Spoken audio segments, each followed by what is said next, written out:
Today we are going to worship Shri Krishna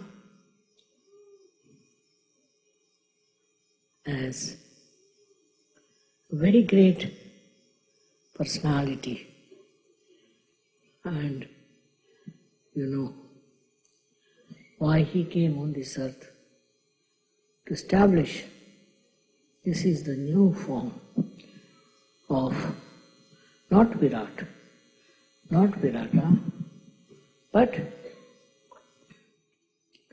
a form by which this country became so prosperous. And by his advent only, he created a beautiful mentality among the people, how to develop this country with dharma. And you had very great leaders who followed him and who worshipped him in a way and created a new world of this America.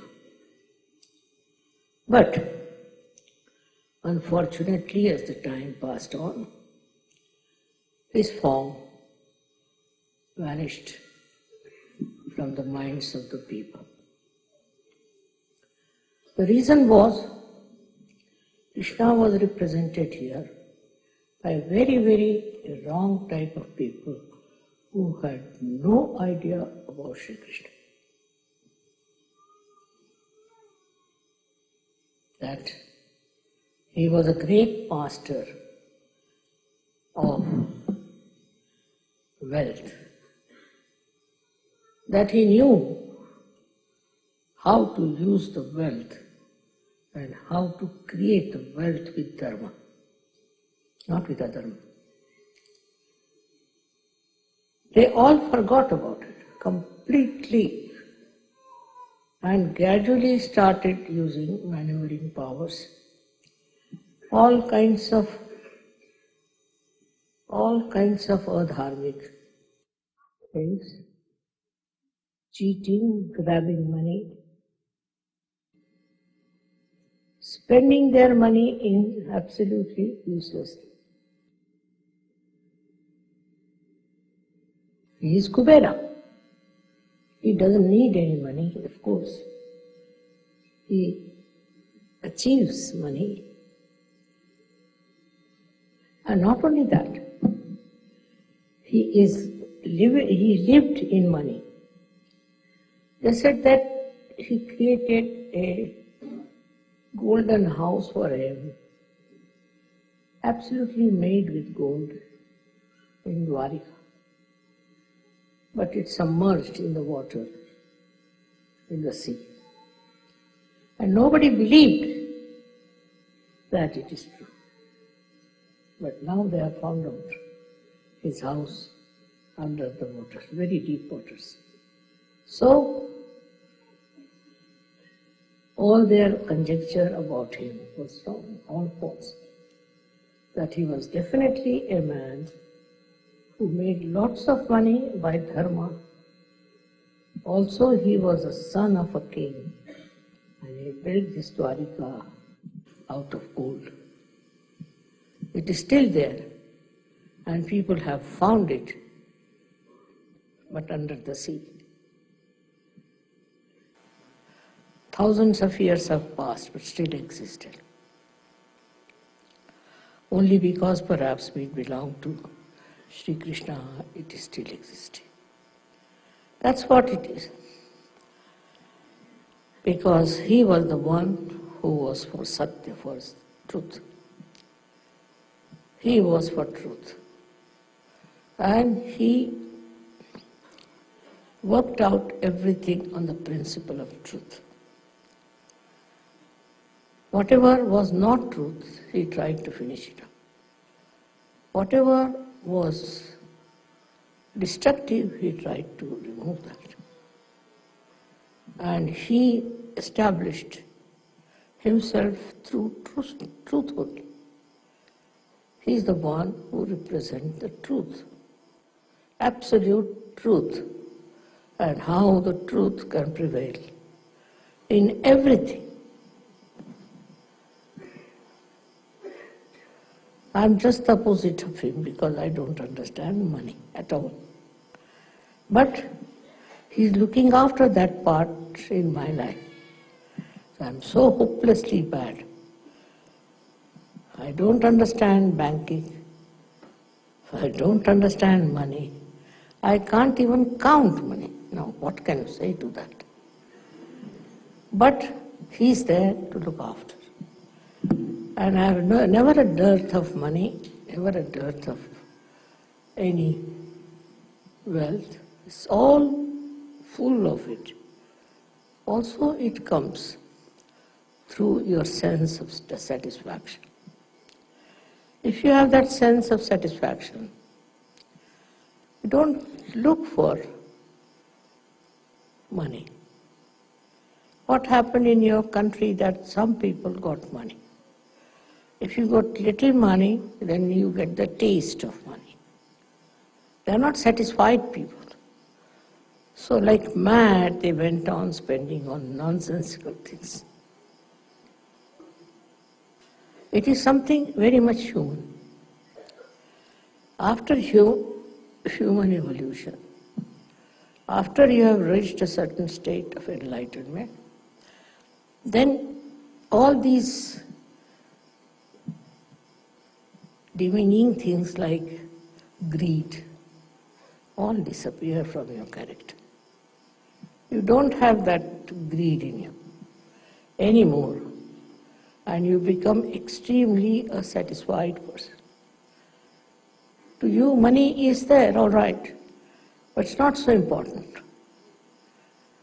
It is just that you think you don't need it, and you get it. All done by Shrikrishna all over. Can you imagine? He is doing all this, looking after you and helping you with money. We started Sahaja Yoga without a single pie. I never had any problem. So, one thing, as Kubera, he is the supplier of money. He looks after people who don't have money. He gives money to people who stand by truth, who enjoy the life of truth. It is his work that people enjoy wealth. Otherwise they don't. They have this much, they want to have more. That means they don't enjoy the wealth. They have a little, they want to get much more. Why? Because they are not enjoying whatever they have. But after self-realization, you will see that you enjoy whatever you have. You enjoy it fully, absolutely, and you don't hanker after something that is not there. Doesn't matter if you don't have. Many a times people have asked me, Mother, why not we have the puja of Krishna as Kubera? I said, no. Just now everybody is trying to become Kuber. Let them learn a lesson. And then we will have the puja of Kubera. And that's why today I have agreed to have this puja. Because now you have seen what happens if you have greed. You go on committing all kinds of sins, all kinds of wrong things, which can destroy your country. Such a rich country has now become a poor country. Where is that money gone? They are very clever. Somebody told me today that it's money with the insurance.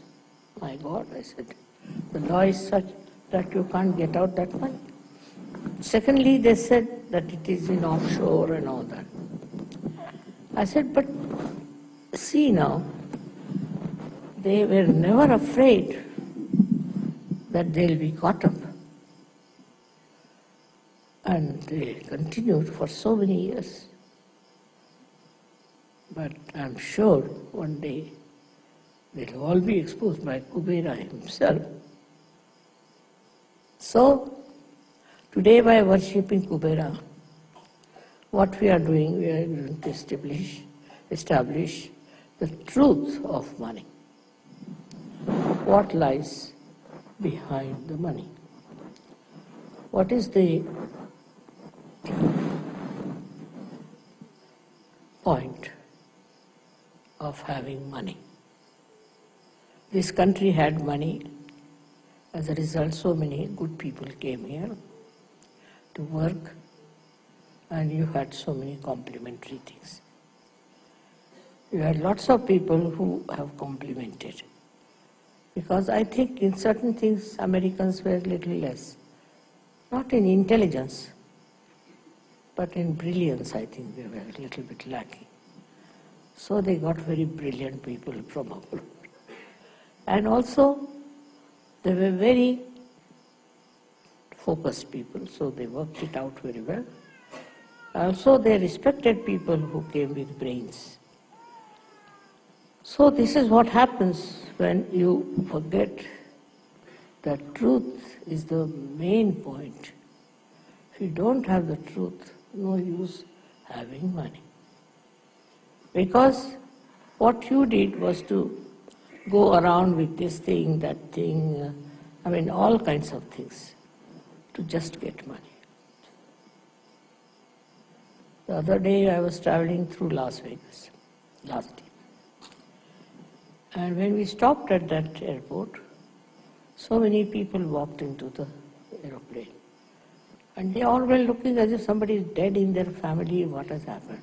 First I couldn't understand. Then said, Mother, they have lost all their money.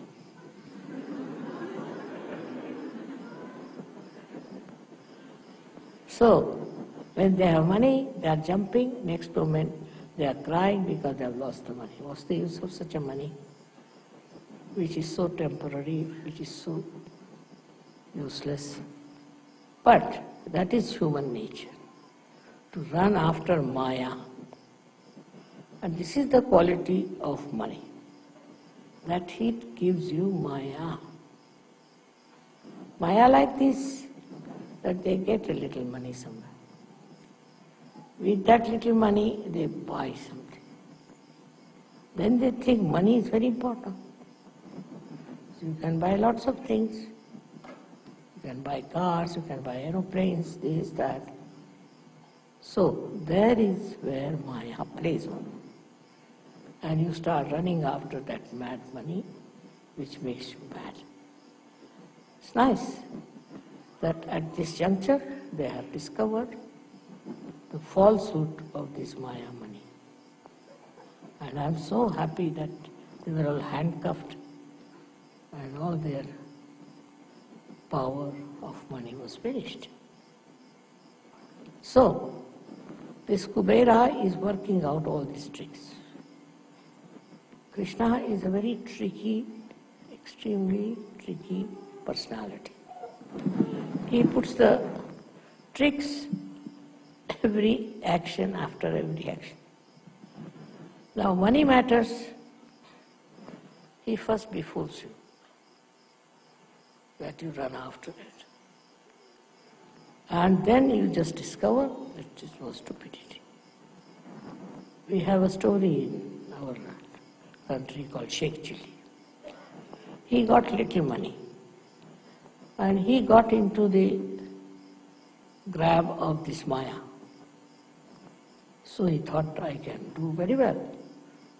So he started dreaming as to what he should do. So he went and bought lots of eggs. And he said, now these eggs will have little chicks, which will grow, which will I'll sell, and I'll have so much money, like that he was talking. And while thinking about it in his mind, went off to sleep. And then in his sleep he fell on the eggs, and all the eggs broke. So the Maya was over. This should happen early, but if it doesn't happen, then you end up in the jail or something like that. Sahaja Yoga is one thing which gives you a complete vision of the destruction that can follow this Maya business. It is something, such a insight that you don't have to do anything with it. I'm different, I told you, I don't understand it at all. But even if you understand the value of money, even if you understand that money can bring lots of things to you, despite that you don't look at it, just turn your face. That is the sign of a real Sahaja Yogi. To him, it doesn't matter temperamentally. It's not that he does something for that or tells his mind, nothing. Temperamentally, he doesn't care for money, just because he's above it. The one who is above money is a real Sahaja Yogi. The one who is engulfed in the nonsense and the Maya of money is not a Sahaja Yogi. Of course, I have seen most of the Sahaja Yogis are extremely honest, especially in the West. But in India, there's a disease, as you have some here viruses. We have certain viruses in India also. So they still go on running after money. To them, money is important. But in the evolutionary process, if you reach a certain state where you rise above your Nabhi chakra, rise your Nabhi chakra, then money is not so important. It's not so important. To me, I find I cannot buy things unnecessary. Of course, there are so many unnecessary things gathered because you people give me presents, this, that. But myself, you will be amazed, I'm so nervous, or I should say hesitant, or you may call it absolutely absent from the spot where they are doing any business, any purchasing. Come here and fix it, please.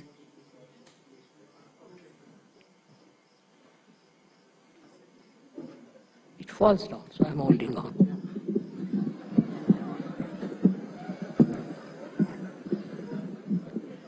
Correct? Now all right. In the same way, Sahaja Yogis have to fix their mind.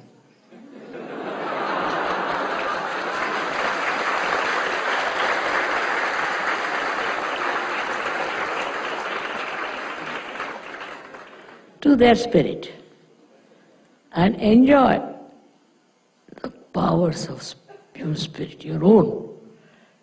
That enjoyment, once you get it, you don't fall to your greed. This is something very, very simple. But sometimes you don't do it.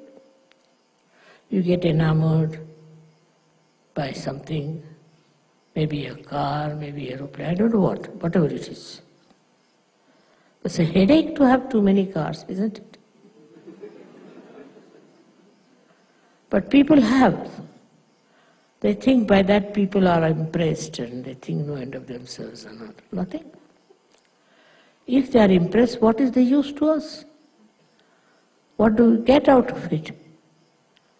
Sahaja Yogi has his own spirit to enjoy more than anything else. He doesn't want to possess anything.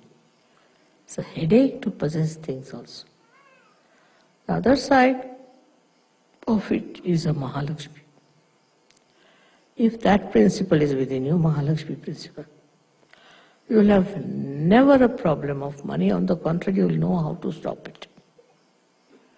So far, as I am concerned, I get fed up of my Mahalakshmi principle. Because I don't know from where it works out, how it works out. without any effort.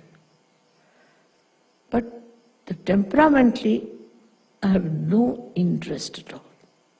Temperament.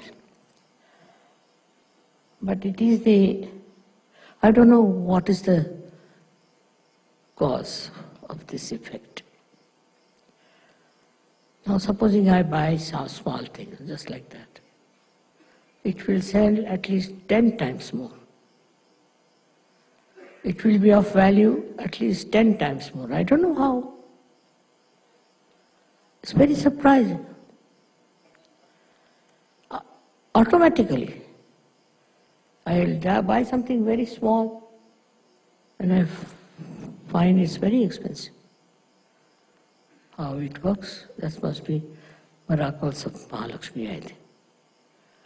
So, what I have to tell you is this, that you should not worry about your financial situations at all. Do not go on calculating. Do not see how much money you have in the bank, what you have to do with your money, where you should invest. I've seen people going mad planning the whole thing. There's no need to do that once you are a surgeon. It all works automatically. The greed is within you just like any other disease. As you have diseases, greed is also there. As your diseases can get cured with Sahaja Yoga, your diseases, as much as your greed is, it vanishes. If you don't know what is greed is,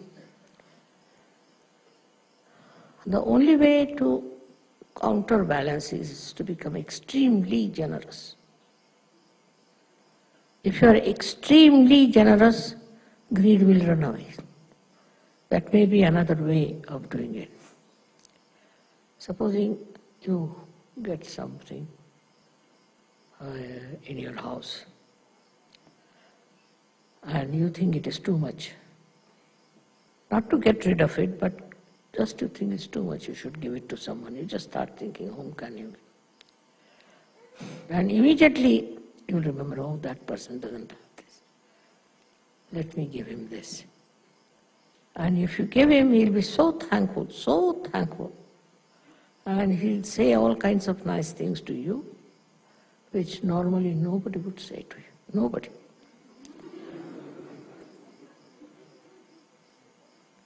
And it's surprising how joy-giving it is. How people like your generosity. So you have to be generous, just generous. Not with yourself, but with others. As much as possible, be generous. Generosity is very love-giving.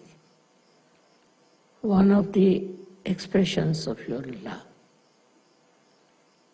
Many a times it has happened with me. That I saw somebody needed something and kept it in my mind. And I bought that thing and gave it to that person. And the amount of love that person gave me was 1,000 times more than what I would have got joy out of buying it, buy that thing. It was so insipid for me, but for him it was. He told so many people, mother gave me this, mother gave me that. I was surprised. Then they asked me, mother, how did you give him? I said, just out of love. Many people took to Sahaja Yoga thinking what a generosity is. So to be generous is the best way to live in this world. After all, it's a headache to have too many things. Better to get rid of them.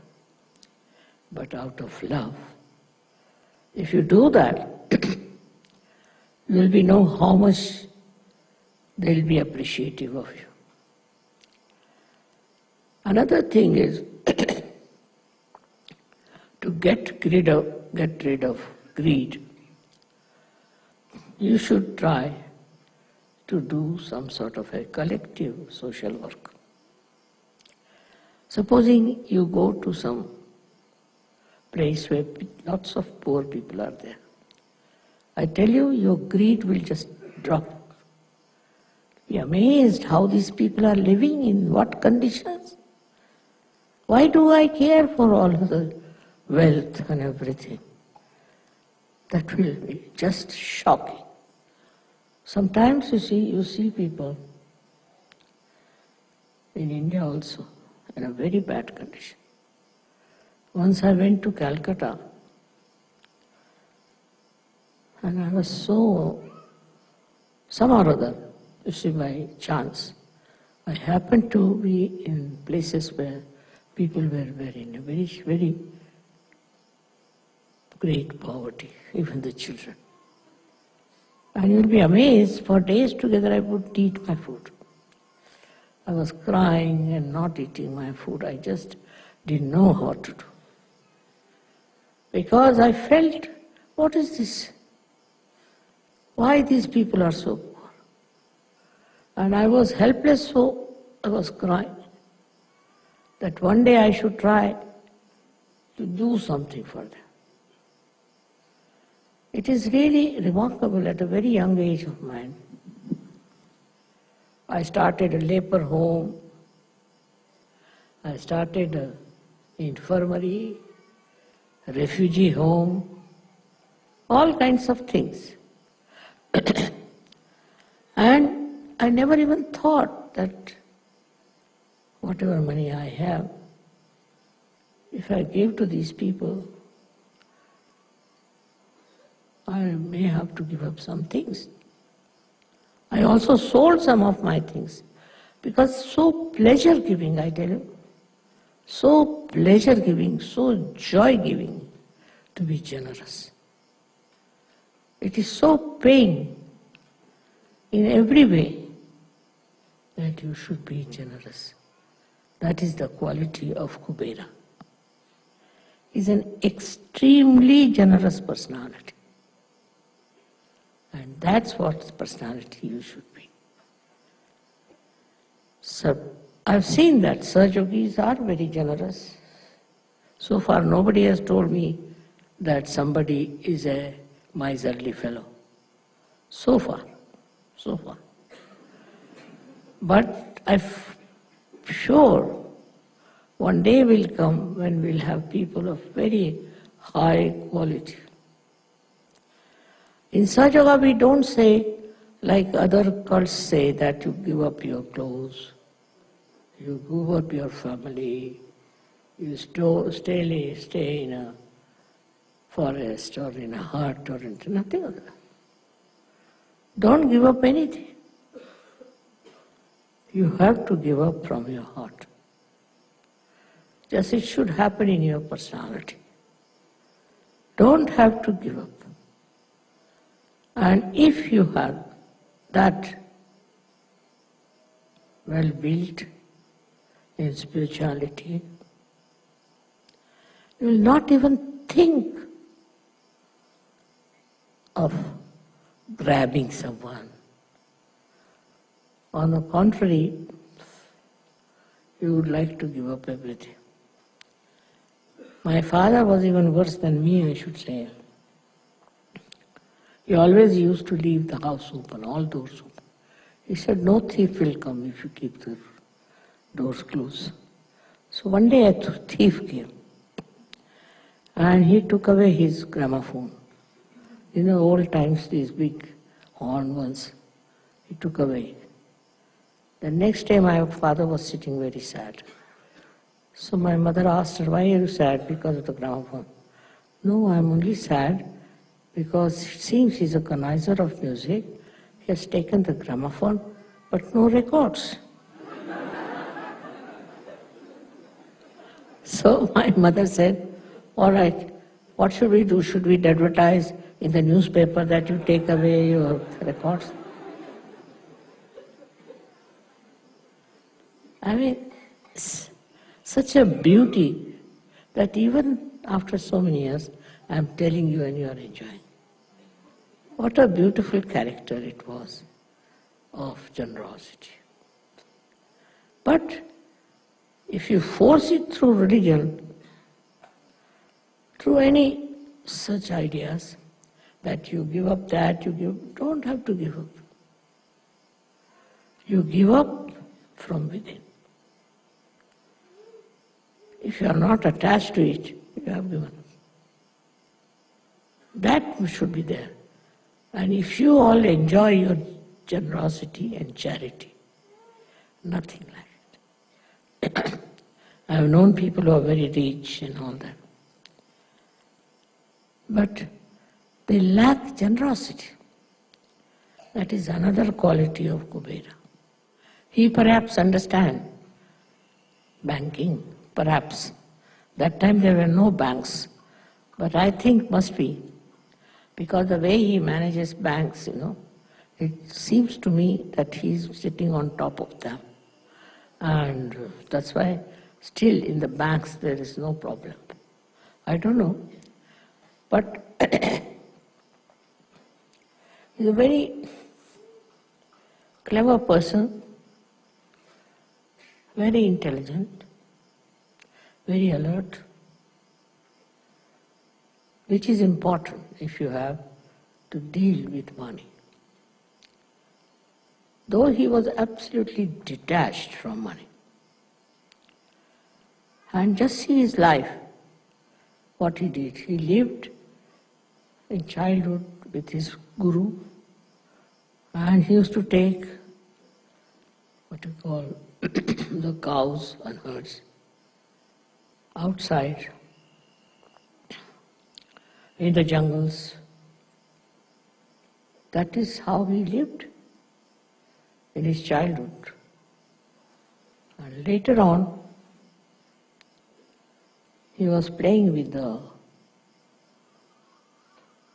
boys who were looking after the cows in a very, ordinary family.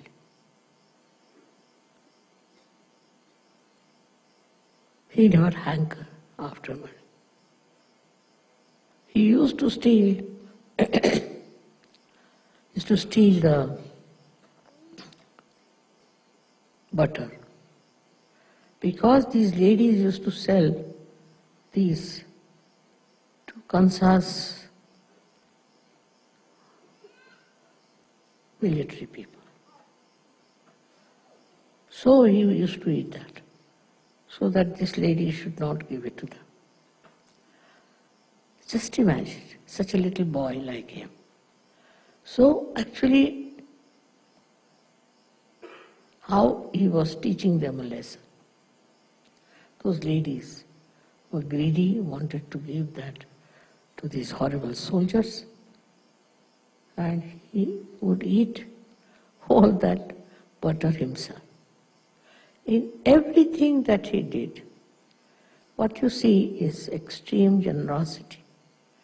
Extreme generosity. With all his intelligence, he was so good. And he killed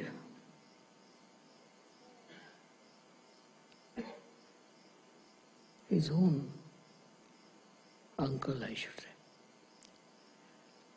For him, it was not important. So-called relations were not important. But what you see in our India especially, that relations are very important. The father is a thief, his son is a thief, his grandson is a thief, all of them are thieves. Can you imagine? I haven't seen in a family, if there's one person who is a thief, anyone is progeny are honest. It's a very funny thing. But such greed crawls into their minds that they don't think is important. They just think that stealing is the only way one can live. Though in India, there are people who are extremely honest. I have seen our servants, they never steal nothing, never. I don't know, they have no reasoning for it. It's a matter of habit. They never steal anything. Very surprising. Why? Why don't they steal? They are happy with their lives. They don't want to change it. They don't want to have these horrible things that can put them in jail. But they don't know. They don't even think about it. They just don't do it. Why? Because they have a sense of shame. In the poorer people's sense of shame is very, very developed. In that society, they have a great respect for people who are honest. And they are all honest. One of them may be not, but they have no respect for such a person. Because they think self-respect is the biggest thing. Can you imagine these poor people? They have food once a day. But to them, their self-respect is above everything. So the third solution for this kind of a nonsensical greed is your self-respect. Why should you steal? Why should you have anything that is stolen? Or why should you have anything that belongs to another person? If you have that self-respect within you, you won't touch anything that is not yours. When the servants can do that, why not people who are not that badly off? It is a temperament of a higher level, I think, which they develop, where there is self-respect is much more important than all kinds of other things that may satisfy their greed. One thing about greed is it is never satisfied. It is never satisfied. I have seen people who were very rich once upon a time became very, very poor. So to them life has become hell. They can't live without their great, I should say, pomp and show. But they don't understand that it was false. They just go on feeling extremely downtrodden when they lose their money. Then there are people who want to have money. They'll do anything but get money. It's a very funny thing, but also power is the same as that. If you have your own powers, you don't hanker after these powers. But they want to have power because they want to have money. And they get power with money. Can you imagine? Where are human beings? At what level? At what level of evolution they are? They are going round and round the circle of this money. This is Nabhi Chakra, which has to improve, which gives you satisfaction. If your Nabhi Chakra is satisfied, you have achieved the state of Kubera. That's very important to see that your Nabhi should be satisfied. There are so many other kinds of things we have. But I think now the worst is this greed. And this, if it is managed somehow, brought to its own level, then I think world will improve very much. May God bless you.